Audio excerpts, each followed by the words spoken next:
This is KSI's book. This was released in 2015, 7 years ago. Now, much like the FBI searching your computer, I'm very much interested in history. I find old things that people have done, people's origin stories on their journey to where they are now, particularly interesting. KSI is now a professional scrapper, professional music artist, and probably the most bullied Sidemen member. We've previously looked back on his acting debut. Yeah, that's right. So this time around, I spent 20 quid on this shitting book. I torrented the film. I can't torrent a book. It's dirty as well. It's got someone else's dirt in it. Not like that. Before you ask, the pages aren't sticky. I actually think that might be a little bit sticky. Now, as before with Laid in America, this isn't a takedown or an attack on KSI, it's just a fun trip down memory lane. And most importantly, this book probably wasn't written by him anyway. Just like all of his songs, this was probably written by someone else. That was an outrageous comment, Ciarán. Do you know if he writes the songs? No, I don't. But I've said it now. I've said the joke and it's staying in. Libellious from me potentially, but I like to live on the edge. Now the reviews suggest that this is a banger. 4.3 out of 5 from 11 ratings. That's only like 4 more people than there are Sidemen. If I ever release a book, it'll be a notepad. That way, you can fill in the words yourself, do all the work, and if it's shit, you've only got yourself to blame. Now, this book is written like an autobiography / like meme book / self-help book. It's full of tips on dating and YouTube, followed by anecdotes, which I assume are all actually written by a 40-year-old white man who works at a publisher. It's now time to look at some of my favourite passages. Page 12. A day in the life of a YouTuber. 2:30 PM, wake up. 2:37 PM, relieve the tension. The first Tommy tank of the day is a major affair. Seriously, this is huge. People say breakfast is the best way to start the day, but those people have obviously never off. And as it's the first one, this is an epic, earth-shuddering festival.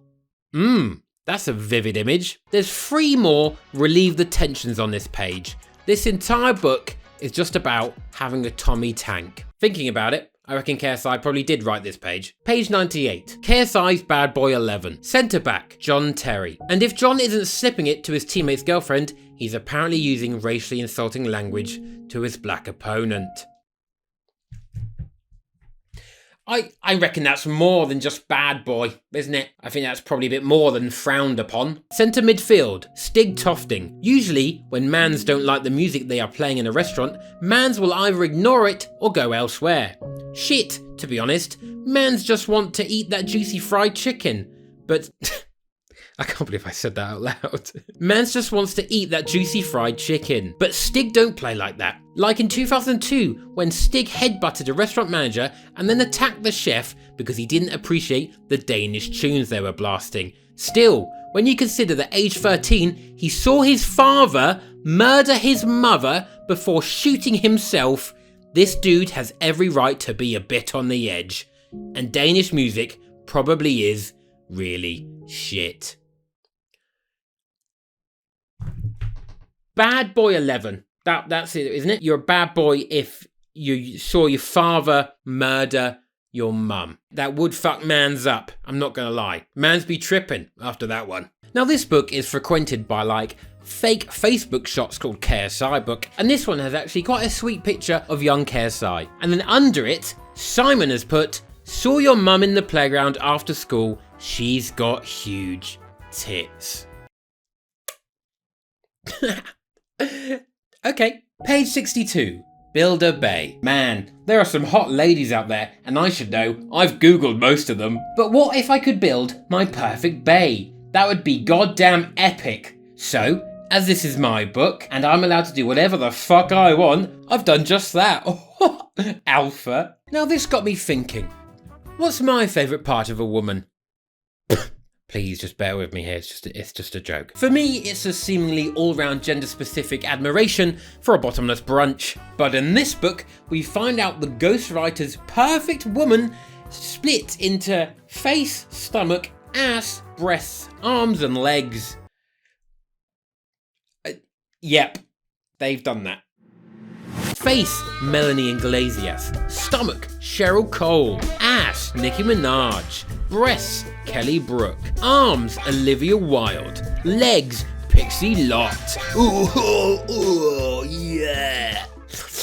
Now you can tell this is not written by KSI, because who on earth is Melanie Iglesias, let alone someone who's like 16 or 17 in 2015 having any idea?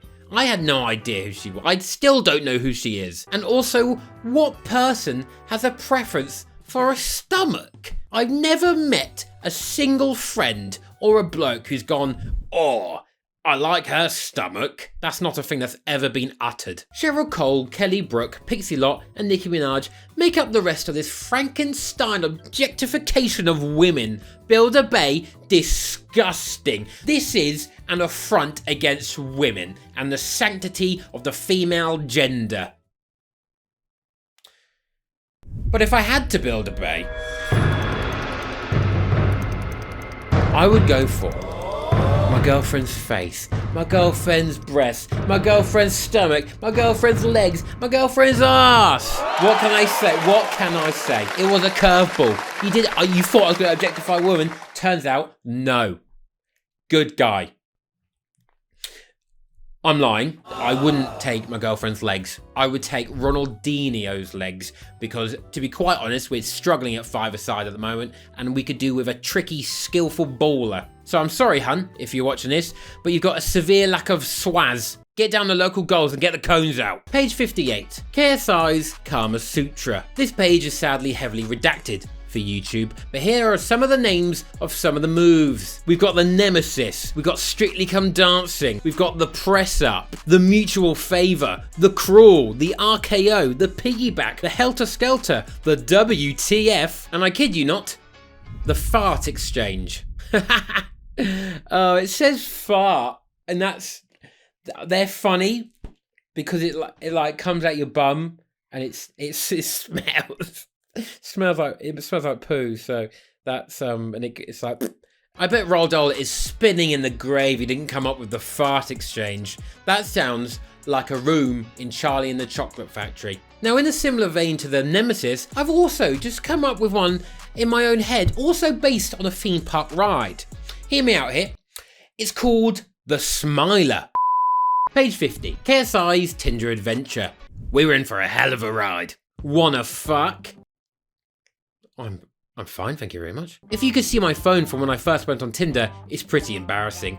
Every girl who showed any interest in me, I immediately hit them up with, wanna fuck? And not one of them responded. Seriously, not one. But what? I can't believe that's shocking to me. That really is. Now, if you're young and impressionable and you want some good lines that aren't just wanna fuck, I've come up with some genuinely helpful, more considerate options that you might want to try. So the first one I've come up with, if it's like a girl you really fancy and you know you just want to hit it off from the off, it's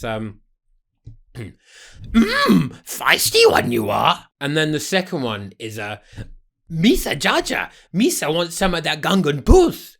And then after that it's enact order 69. In general, any sort of Star Wars related banter is it's pretty nailed on to get you at least one restraining order. C-3PO, damn go, beep bop, doo bop, scoop scoop, that ass. Pod racing, I want to pod race into that.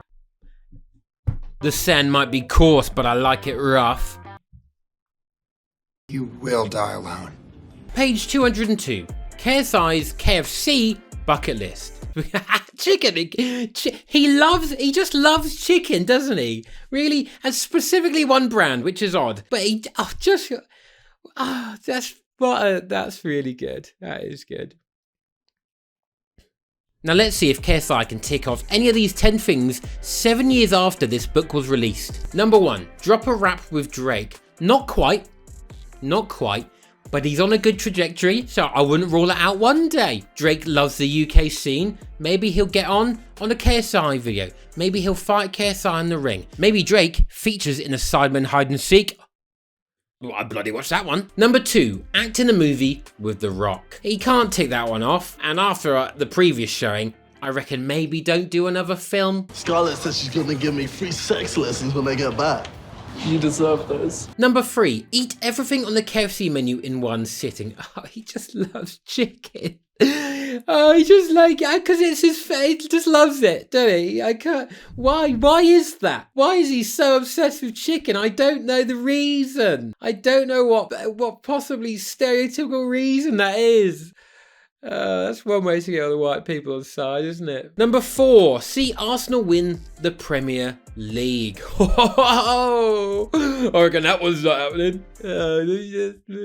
That's really good football banter. I've got a football channel, by the way, if you want to subscribe to that, where I won't be reacting to Arsenal winning the league, because they won't. Number 5, meet my dream girl. Who knows, maybe I've met her already. You know, I like a good Tommy Tank, but sometimes I think all that just gets wasted on the tissue and could probably be put to far better use. While I'm loving life right now, it would be cool to meet someone who gets me and could put up with me. LOL. But it's hard, man, because as soon as they check out my YouTube videos and see me humping my dead nan, they think I'm a serial killer or something. So any ladies out there who are up for the challenge, make sure you say hello.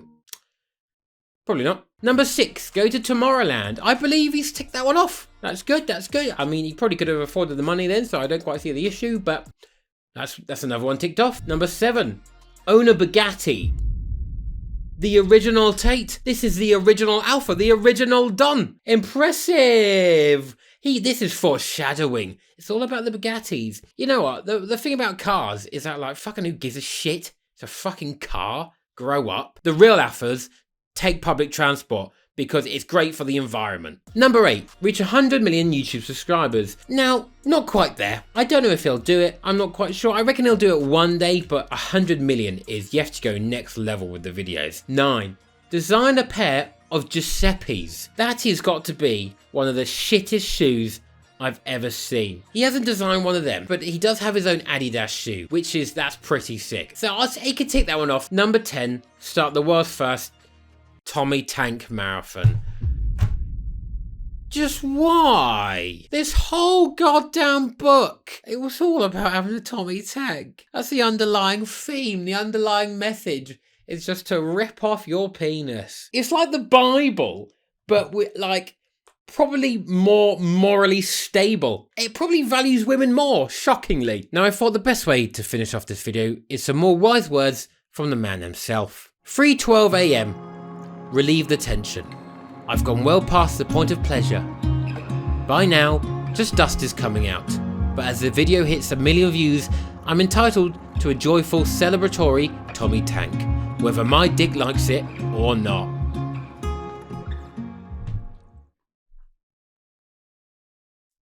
20 quid!